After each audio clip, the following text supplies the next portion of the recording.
आप जानते हैं कि शास्त्री जी ने 2000 में जब से पार्टी बनाई निरंतर चलते रहे, यानी चलते रहे और पूरे देश में इन्होंने कुशवाहा शाक्य मौर्य समाज के लोगों को राजनैतिक रूप से पहली बार जागृत और चैतन्य करने का काम किया। और मोतीलाल शास्त्री ही वो शख्सियत है शाक्य मौर्य कुशवाहा समाज में जिन्होंने इस समाज के स्वतंत्र राजनीतिक चिंतन और स्वतंत्र राजनीतिक रास्ते की नींव डाली। और उसी का परिणाम है, मैं आपको बता देना चाहता हूँ, आज जो ये लोक मोर्चा का स्वरूप आपके सामने है, बरेली में पहली बैठक हुई हम 3 दलों की, जिसमें राष्ट्रीय समानता दल, जिसमें सर्व समाज लोकहित पार्टी और संगठ पार्टी, 3 लोगों ने मिलकर के तय किया कि हम लोग साथ साथ चलेंगे। फिर कारवां जुड़ता गया और आगे कारवां जुड़ते जुड़ते माननीय स्वामी प्रसाद मौर्य के नेतृत्व में ये निर्णय हुआ कि 2027 में हम लोग लोक मोर्चा बनाकर उत्तर प्रदेश में सरकार बनाएंगे। और आज उस कारवां में हमारे साथ जुड़ गए हैं आदरणीय बीपी अशोक जी, आपके बीच परिचित चेहरा है वो जो पीपीएस अफसर रहे, आईपीएस अफसर रहे, तो जिस कुर्सी पर बैठे हैं उस कुर्सी से गरीब वंचित दलित पिछड़े समाज के लिए न्याय करने का काम किया है। और आज वो जो उनकी विचारधारा है बाबा साहब की, जो बुद्ध में भारत की विचारधारा, बुद्ध में भारत बनाने की विचारधारा है, जो समता की विचारधारा है, जो करुणा मानवता की विचारधारा है, जो संविधानवाद की विचारधारा है, उसका एक बहुत बड़ा झंडावार बन करके आप लोगों के बीच संघर्ष कर रहे हैं। हमारे बीच है प्रमोद लोधी जी, ये सबका दल यूनाइटेड पार्टी के राष्ट्रीय अध्यक्ष हैं, हमारे बड़े पुराने मित्र हैं, ये भी इस कारवां से जुड़ गए हैं। लोधी समाज के बीच उत्तर प्रदेश में ऐसा कोई गांव नहीं है जहां प्रमोद लोधी जी ने काम न किया हो और जहां के युवक प्रमोद लोधी से न जुड़े हो। और उन्होंने अभी जो हमारे मंच के तमाम सम्मानित लोगों ने भी देखा होगा कि वो नंगे पैर रहते हैं और उन्होंने एक संकल्प किया है, जब तक लोधी समाज को शासन सत्ता में हम प्रभावी ढंग से नहीं लाएंगे हम जूता चप्पल नहीं पहनेंगे।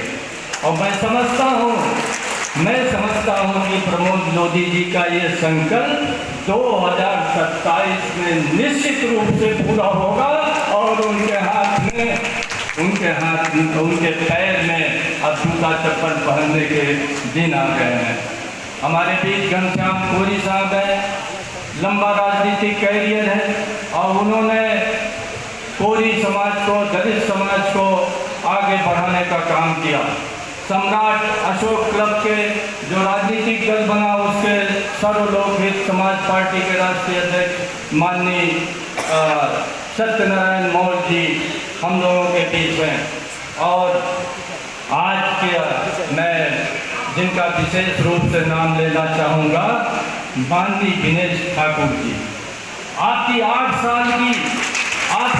साल की जन सेवा दल है, 8 माह का जन सेवा दल है और 8 माह में भाई दिनेश ठाकुर का मैंने जलवा देखा। इन्होंने अपने नंद सेन सविता समाज में झंडा गाड़ रखा है और वह समाज जो नंद सेन सविता समाज है, आपको मालूम होगा यहाँ भी बहुत संख्या में आपके लोग हैं, जनसेवा दल के लोग हैं। आज तक स्वतंत्रता के बाद से विधानसभा में एक भी टिकट लड़ने को नहीं दिया गया, एक भी टिकट। तो आपको वो पीड़ा है, आपको वो दर्द है कि ऐसे समाज के लोग जिनका की वोट हर विधानसभा में 10,000 से 15,000 है, ऐसे समाज के लोगों को स्वतंत्रता के बाद से एक भी टिकट उत्तर प्रदेश की विधानसभा चुनाव में लड़ने के लिए नहीं दिया गया। तो ये इनका दर्द तो निजी दर्द था, नंदसेन सविता का दर्द था, लेकिन इन्होंने अपने दर्द का दायरा बढ़ा दिया और आज ये सारे पिछड़ों के हक हुकूक के लिए, राजनीतिक अधिकार के लिए लोक मोर्चा में सम्मिलित होकर के लड़ाई लड़ रहे हैं। अब इनकी लड़ाई वंचित समाज के जितनी जातियां हैं, चाहे वो पाल समाज के लोग हों, चाहे प्रजापति समाज के लोग हों, चाहे कश्यप समाज के लोग हों, चाहे विश्वकर्मा समाज के लोग हों, ऐसी जातियां अति पिछड़े समाज की जिनको स्वतंत्रता के बाद से राजनीतिक रूप से तवज्जो नहीं दिया गया, उनको शासन सत्ता में लाने का काम करेंगे। लोक मोर्चा का ये संकल्प है। आज जो लोक मोर्चा के मंच पर बैठे हुए हैं, ये लोगों ने लंबा राजनीतिक अनुभव है, समाज में बहुत संघर्ष किया है, लेकिन जब अकेला आदमी कुछ नहीं कर सकता, एक से प्रतिभाशाली लोग जुड़े हुए हैं और एक से प्रतिभाशाली मिल करके हमारा कारवां 2027 में सफल होगा। हम लोगों ने ये तय किया है, जो सबसे बड़ा एजेंडा है उसके बारे में बता देना चाहता हूँ। हम लोगों ने तय किया है कि उत्तर प्रदेश के आगामी विधानसभा चुनाव में जो 40% हमारी अति पिछड़ी जातियां हैं, उन लोगों को 160 टिकट दिया जाएगा, 160 टिकट। और अब तक जो समाज स्वतंत्रता के बाद एक भी टिकट नहीं पाया या 1-2 टिकट पाया, उन सारे समाज के लोगों को 20 से 25 टिकट दिया जाएगा। यहाँ जो पाल समाज के लोग हैं, प्रजापति समाज के हैं, नंदसेन सविता समाज के लोग हैं, विश्वकर्मा समाज के लोग हैं, अपनी तैयारी करें पूरे प्रदेश में।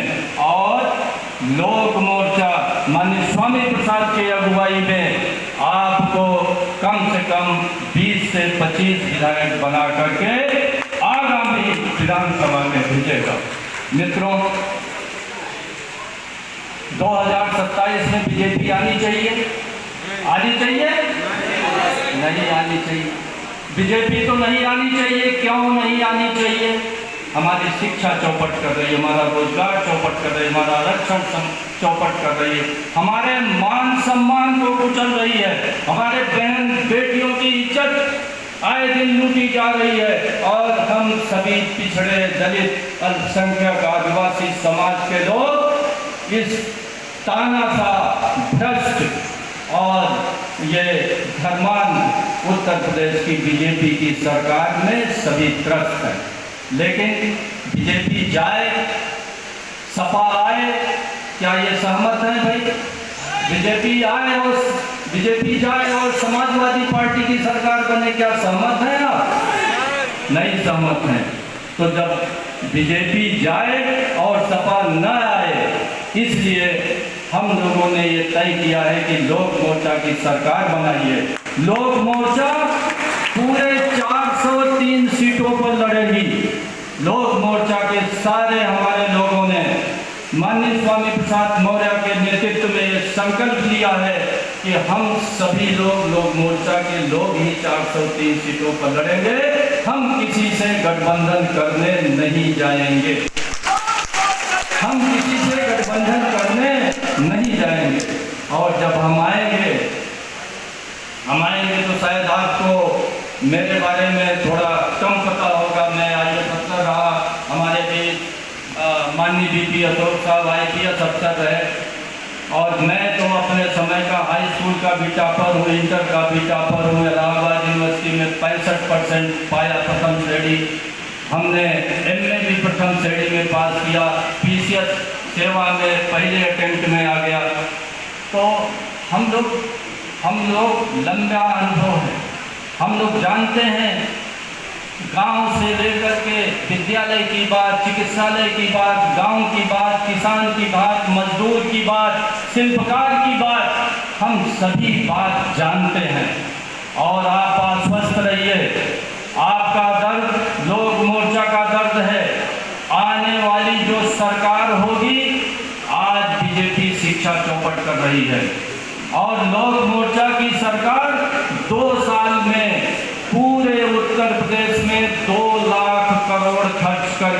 1-1 करोड़ में 2 लाख विद्यालय, primary, junior, high school, inter college हम लोग विश्वस्तरीय बनाने का काम करेंगे। और पढ़ाई का आज गांव में हम वही शिक्षा देंगे उत्तर प्रदेश में जो दिल्ली में मिल रहा है।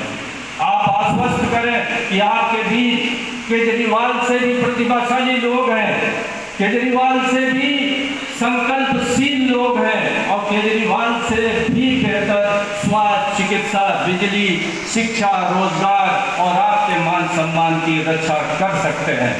तो आप लोग लोक मोर्चा को सपोर्ट करिए और ऐसे नहीं होगा। माननीय स्वामी प्रसाद मौर्य जी पूरे प्रदेश में एक ज्ञात चेहरा है, दलित पिछड़ों के इस समय आइकान है, दलित पिछड़ों अल्पसंख्यकों के आवाज बन करके पूरे प्रदेश में उभरे हैं। हम लोग उनके हाथ को मजबूत करेंगे और उनको मुख्यमंत्री बना करके हर क्षेत्र में ऐसा काम करेंगे, 5 साल में उत्तर प्रदेश की तस्वीर भी बदल देंगे और दलित पिछड़े अल्पसंख्यक लोगों की तकदीर भी बदल देंगे। लेकिन ये होगा कैसे? ये 5 मंच पर जो 10 लोग बैठे इनसे नहीं होगा, ये होगा आपसे।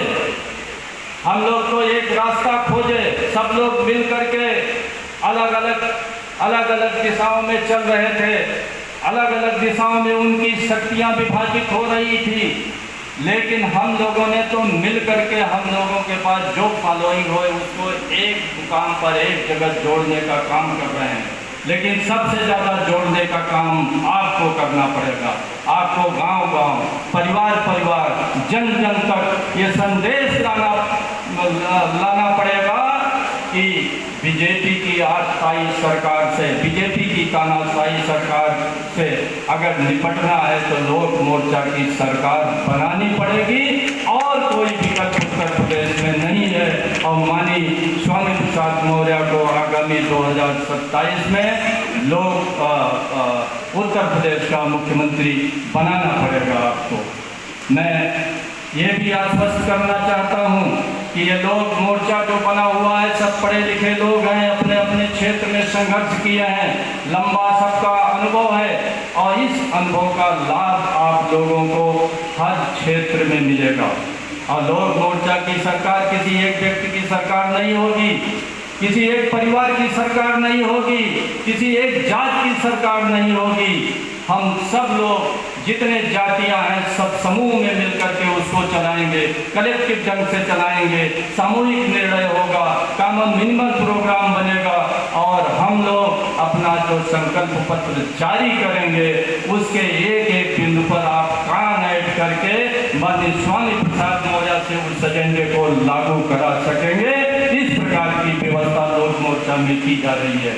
मैं इसी के साथ मैं अपनी बात समाप्त करता हूँ। आप लोगों ने धैर्यपूर्वक सुना, धन्यवाद। नमो बुद्धाय, जय भीम, जय भारत।